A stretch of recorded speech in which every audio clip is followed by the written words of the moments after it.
আসসালামু আলাইকুম। আপনারা সবাই কেমন আছেন? আশা করি সবাই ভালো আছেন। আমিও ভালো আছি। এখানে আমাদের ছোট্ট একটা সবজির বাগান।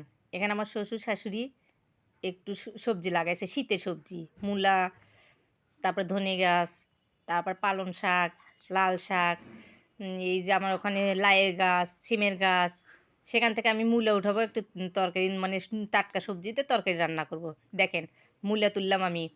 একটা লাল মূলা এখানে আছে, সেটা হচ্ছে আপনার দেশি মূলা বলে সেটাকে। সেটা আমি আপনাদের দেখাইছি। এখন এই যে আবার একটা মূলা উঠাইতেছি।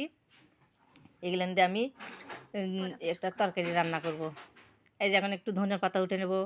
এই ধনিয়া পাতা এখন শীতের সিজনে তরকারির ভিতর খুব মজা লাগে।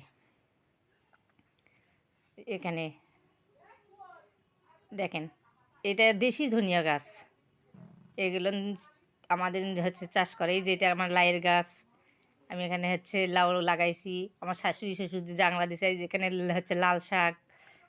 তারপরে আমি কিছুটা সিম উঠাবো আমার গাছের। এখানে আমার সিমের গাছও আছে। এখান থেকে কিছুটা সিম উঠাবো। সিম, এই যে দেখেন পাশে আমার দেবরেরা পুকুরের ভিতর মাছ উঠাচ্ছে। ওরা বিল সেচ দিছে, ওখান থেকে মাছ উঠাবে।